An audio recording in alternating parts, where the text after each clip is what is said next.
चक्रवर्ती सम्राट सायंकाल के समय अपने महल में प्रवेश कर रहे हैं। रानी को देखा विचित्र वेश में। महाराज अबाक रह गए कि हे दुरानी ऋषानी। मानस में देखे कितना सुंदर छंद दिया है गोस्वामी जी ने। मैं तो केवल संस्मरण प्रणाम कर रहा हूं। हे देवी तुमने क्यों तुम मुझसे नाराज हो? हे देवी तुम मुझसे क्यों ऋषान? परसत पानी पति ही निभा रही, तुम प्रसन्न हो जाओ। हैं? मैं तुमको उदास नहीं देखना चाहता, मैं तुझको इस रूप में देखना नहीं चाहता। तुम तो मेरे प्राणों से अधिक प्रिय हो। बहुत समझाया, बहुत कुछ कहा, लेकिन महाराज वो अपने इधर से उधर बात नहीं की। कहा तुम्हारा अपमान किसने किया है? तुम क्या चाहती हो? महाराज चक्रवर्ती सम्राट ने जब यह बात कही और कहा कि हे देवी बताओ, मैं शपथ खा करके कह रहा हूं कि आज तुम जो कहोगी और जो मांगोगी वो आपकी अभिलाषा पूर्ण होगी। किस राजा को मैं रंक बना दूं, किस रंक को राजा बना दूं? रंक ही करें नरेशु। बताओ कौन सी क्या तुम्हारी अभिलाषा है, बताओ। कई कह रहे हैं कि कहते तो बहुत हो, कभी देते नहीं हो। कबहु न देव न लेव, कभी देते नहीं हो। केवल आपकी बाणी ही बाणी है और बाणी सुनते सुनते मैं बूढ़ी हो चुकी हूं, आप देती नहीं। अच्छा देते नहीं हो। राम शपथ जब लिया तब कई अंदर से प्रसन्न हो गई। कहा मैं आपसे 2 वरदान मांग रही हूं जो धरोहर के रूप में मैंने आपको प्रदान किया था। अभिषेक समारंभो राघवस्योपकल्पितः अनेनैवाभिषेकेण भरतो मे विसिच्यताम्। कल पुष्य योग में मेरे पुत्र भरत का राज्याभिषेक संपन्न हो, पहला वरदान। कहा दूसरा, कहा नव पंच चवर्षाणी, नव पांच 14, नव पंच चवर्षाणी दंडकारण्यमाश्रितः चिराजिन धरो रामो धीरो रामो भवतु तापसः। राम 14 साल के लिए वनवास चले जाए। 14 साल के लिए, 1 दिन के लिए नहीं, 2 दिन के लिए नहीं, 14 साल के लिए। सुनहु प्राण प्रिय अभावत जी का, और देहु एक बर भरत ही टीका। मागऊं दूसर पर कर जोई, पूर्वनाथ मनोरथ मोरी। तापस वेश विशेषी उदासी, 14 वर्ष राम बनवासी। 14 वर्ष राम बनवासी। अब तो महाराज चक्रवर्ती ने ज्यों सुना, अपने आंखों को माथे पर हाथ रख करके बंद कर लिया। ये मैं क्या कह दिया? बहुत माथे हाथ मूंदी दोलोचन, दोनों आंखों को बंद कर लिया, मस्तक पर हाथ रख लिया। मैंने क्या कह दिया?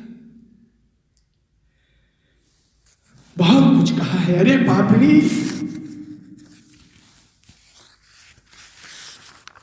तुमने क्या मांगा है ये तुझको मालूम नहीं है। भरत राजा हूं, पहला वरदान तो तुम्हारा उचित है, ठीक है, लेकिन राम बन जाए यह अनुचित है। और यदि भरत राजा हो तो भरत के राजा होने पर भी मुझ वृद्ध की सेवा के लिए राम को मेरे पास रहना चाहिए।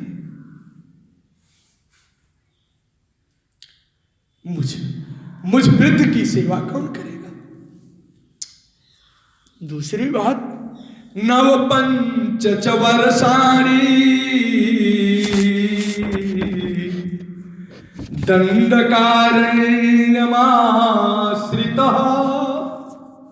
जिन राम को तू 14 साल के लिए निकाल रही हो, निकाला तो उसको जाता है जो अपराधी है। मेरे राम में कोई अपराध हो, कोई अपराध की गंध हो, वो गंध भी तुम बताओ। बहुनाम स्त्री सहस्राणाम बहुनाम चोपजीविनाम परिवादोपवादो वा राघवेनोपपद्यते। हमारे यहाँ हजारों हजारों स्त्रियां, हजारों हजारों सेवक नौकर के रूप में काम कर रहे हैं। आज तक किसी ने राम की बुराई नहीं की। भक्तों, महर्षि वाल्मीकि जी चक्रवर्ती सम्राट श्री दशरथ के मुखारविंद से राम के 14 गुणों का निरूपण किया, 17 गुणों का निरूपण किया, 17 गुणों का निरूपण। पहला गुण कि भगवान का किसी से बैर नहीं है, कोई भगवान की कोई निंदा नहीं करता मेरे राम की। कहा महाराज ये पहला गुण है। कहा दूसरा गुण क्या है कि शुद्ध चित्त से सद्व्यवहार द्वारा राम सबको अपने बस में कर लिया है। इसलिए सबने एक स्वर में कहा कि इच्छा मोहि महाबाहु रघुवीरम महाबलम। हम राम को राजा बन चाहते हैं। शांतयन् सर्वभूतानि रामा शुद्धेन चेतसा गृहीणाति मनुव्याघ्र प्रियैर्विषयवासिनः। चाहे वो निर्विषयी हो, चाहे वो विषयी हो, समाज का कोई भी छोटा बड़ा हो, पूज्य अपूज्य हो,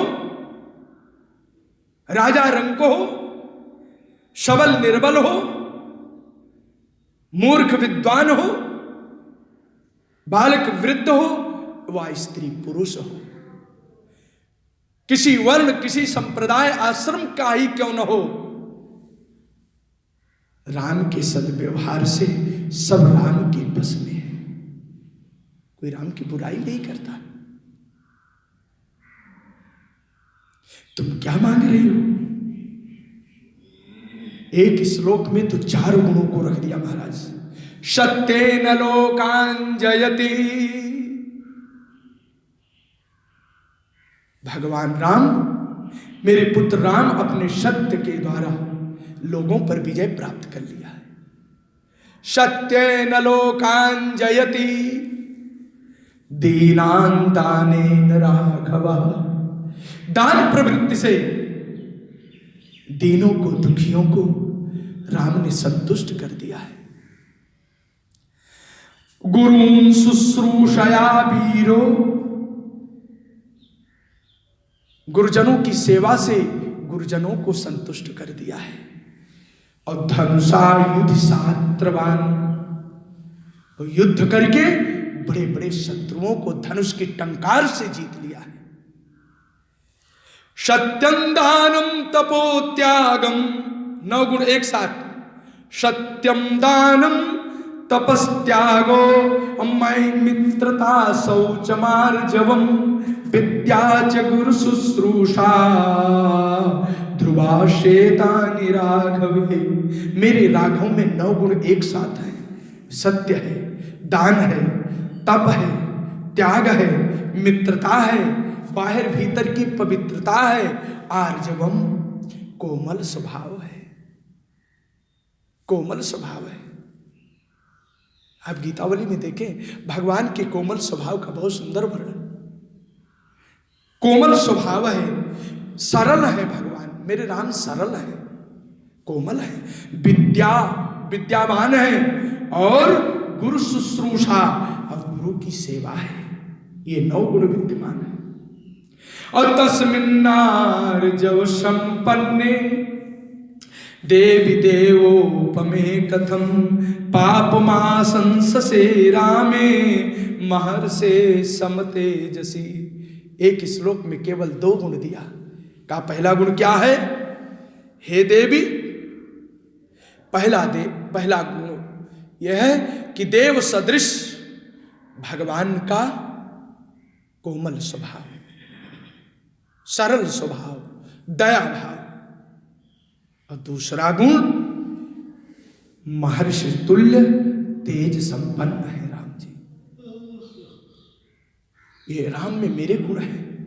तुम भरत को राजा चाह रही हो तो भी राम को भरत की सेवा के लिए रहना चाहिए। हे देवी, जिस भरत को तू राजा चाह रही है, तुमने भरत को केवल जन्म दिया है और मैंने भरत को पहचाना है। धर्म के पालन में, धर्म के संग्रह में मेरा भरत राम से बलवत्तर है।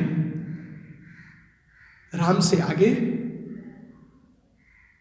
रामश्च बलवत्तर, कथमपि वह राज्य स्वीकार नहीं करेगा भरत। लेकिन कैकेयी अपनी बात पर अटल रही,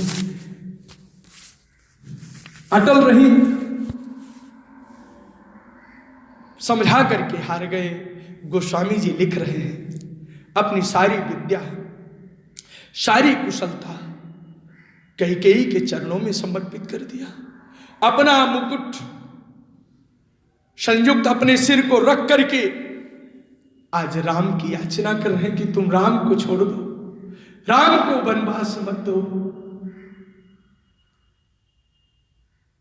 महाराज चक्रवर्ती सम्राट कैकेयी से प्रार्थना कर रहे हैं, यद्यपि नीति अनिपुण नर नाहु, नारी चरित जल निधि अवगाहु।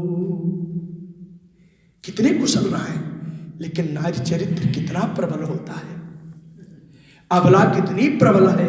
यहां पर चक्रवर्ती सम्राट बहुत व्यथित है, अचेत हो गए। जब चेतना होती तो कैकेयी के चरणों में पड़ करके राम को अपनी सेवा में रहने की भीख मांगती। देवी, तुम पहला वरदान तो तुम्हारा युक्त संगत है, न्याय संगत है, हो सकता है, लेकिन मुझ वृद्ध की सेवा के लिए तुम राम को छोड़ दो। लेकिन हाहंत वो मानी नहीं। चक्रवर्ती सम्राट बिलखते बिलखते संपूर्ण रात्रि व्यतीत कर दिया। प्रातः काल की जो मंगलमय बेला आने वाली थी, जो शुभ समाचार लेकर के आने वाली थी, आज अत्यंत दुखद समाचार लेकर के प्रकट हो रही है।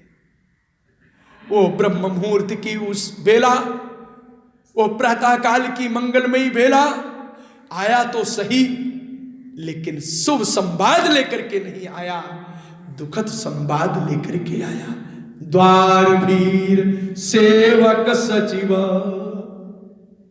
बिना तुलसी दल के भोग नहीं लगता है। बिना तुलसी दल के भोग नहीं लगता है। द्वार भीर सेवक सचिव, अब कहीं उदित रवि देख, जागहु अजहु न अवधपति, जागहु अजहु न अवधपति, कारण कवनु विशेष। कौन कारण है कि आज चक्रवर्ती सम्राट नहीं जगे? क्या बात है? पिछले पहर भूप नीत जागा, आज हम बड़ अचरज लागा।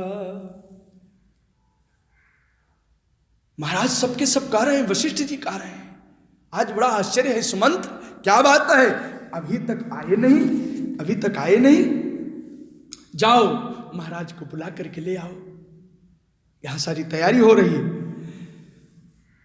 सुमंत्र जी चले,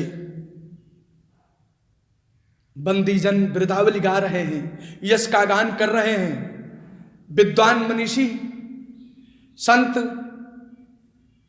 स्वस्तिवाचन कर रहे हैं, सुप्रभाती कर रहे हैं, और इधर सुमंत्र जी राजमहल में प्रवेश किया। देखा तो दृश्य ही वहां का बड़ा निराला था। समझ गए इस देवी ने जरूर कुछ महाराज के साथ छल किया। सुमंत्र जी महाराज बड़े अनुभवी थे, बड़े राजभक्त थे। क्या बात है, सुमंत्र बड़े अनुभवी हैं, महाराज की समान भविष्य की बात को भी समझ लेते हैं। लेकिन आज सुमंत्र कुछ समझ नहीं पा रहे हैं कि क्या बात है। पूछा, हे राजमाता क्या बात है, आज महाराज को बड़ा कष्ट क्यों हो रहा है?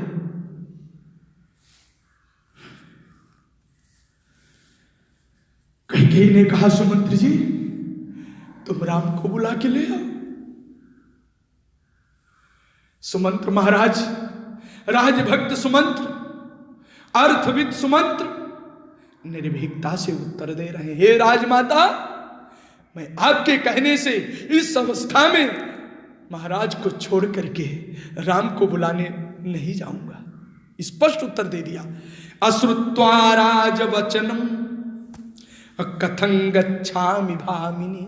अश्रुत्वा राजवचनम, राजा की वाणी को तो मैंने नहीं सुना, अश्रुत्वा, और तव वाणी श्रुत्वा, आपकी वाणी को सुन लिया।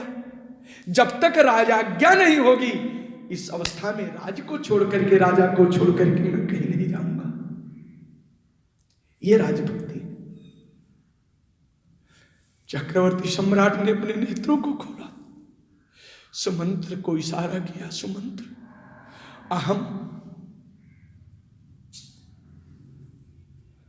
अहम दशरथम श्री राम द्रष्टुम इच्छामि। मैं राम जी का दर्शन करना चाहता हूं। जाओ तुम राम जी को बुला करके ले आओ। सुमंत्र रामम द्रक्ष्यामि तुरंत चल पड़े। चले वो शुभाय, और चले वो शुभाय राय रुख जानी। चले वो शुभाय राय रुख जानी। लखी कुचाली की कचुकाली। अब इसने कुछ गलत किया है। अब राम जी वहां से चल रहे हैं। सुमंत्र जी आ गए राम महल में। आपको पिताजी ने बुलाया है। तुरंत सुमंत्र जी को प्रणाम किया है। आदर कीन पिता सम लेखा। धन्य हो पितृस्थानापन्न कौशल्या सुप्रजा राम। पिता त्वाम द्रष्टुमिच्छसि मिच्छति। आपके दर्शन की अभिलाषा कर रहे हैं। राम चलो। तुरंत आदेश को सुना और चल पड़े। निकेतान निर्ययौ श्रीमान। 32 अक्षर का श्लोक, अनुष्टुप छंद। कितना सुंदर श्लोक। बहुत दिनों बाद ये श्लोक आ रहा है। निकेतान निर्ययौ श्रीमान। महाभ्रादिव चंद्रमा। और चित्र चामर पाणिस्तु लक्ष्मणो राघवानुजा। आज राम जी चल रहे हैं, रथ पर बैठे हुए हैं, छत्र लगा हुआ है और लक्ष्मण जी च्यवन डुला रहे हैं। ऐसे राम किसके पास चल रहे हैं? पितृभक्ति से संपन्न श्री राम जी पिता के पास चल रहे हैं, इसलिए राम जी श्रीमान पदवाच्य है। गोविंद राज अपनी टीका में लिखा है, श्रीमान पदवाच्य तो वही हो सकता है, वही सौभाग्यशाली हो सकता है जो अपने पिता के आदेश पालन में तत्पर हो, वही पुत्र है। इसलिए निकेतान निर्ययौ, निकेतात निर्ययौ, कौन चल रहे? कहा श्रीमान। कैसे हैं? शोभा कैसी है? महाभ्रदिव चंद्रमा, जैसे चंद्रमा शुक्ल पक्ष की पूर्णिमा रात्रि में पूर्ण कलाओं से संयुक्त चंद्रमा जैसे सबको आनंद प्रदान करता है, उसी प्रकार से पूर्ण चंद्रोदय की तरह निर्मल निष्कलंक राघव रूप चंद्रमा को रथारूढ़ देख करके आज समस्त अयोध्या निलय प्रसन्न हो रहा है, सबके सब संतुष्ट हो रहे हैं, जय घोष कर रहे हैं। ऐसे चित्र चामर पाणिस्तु लक्ष्मणो राघवानुजा, लक्ष्मणो राघवानुजा। ऐसे राघव को जिसने एक बार भी देख लिया वो राम का हो गया, जिसने एक बार देखा वो राम का हो गया। और मैं बता रहा हूं, जिसने राम को नहीं देखा, राम ने जिसको देख लिया वो भी राम का हो गया, वो भी राम का हो गया। भागवत में लिखा है, यही स्पृष्टो विदंष्टो वा, है? क्या बात है, 9वां स्कंध 11 अध्याय में जिसने राम को स्पर्श कर लिया, जिसने राम को देख लिया, कहां तक बताऊं, जिसने राम की मधुर वाणी को श्रवण कर लिया वो भी तर गया महाराज, वो भी तर गया। ये वाणी कहां मिलेगी? सौंदर्य सार सर्वस्व प्राणधन श्री रघुनंदन को जो देखता नहीं है, जो उनकी सुनता नहीं है, वो महाराज अभागा है, वो महाराज अभागा है। जो अपनी दृष्टि भगवान की ओर नहीं करता वो अभागा है। नहीं तस्मान मनः, देखिए सुंदर श्लोक, नहीं तस्मान मनः कश्चित चक्षुषी वा नरोत्तमा, नरः सक्रोत्यपाकृष्टुम अतिक्रांति पिराघवे। नेत्र तो वही सफल है जिन्होंने राघव का दर्शन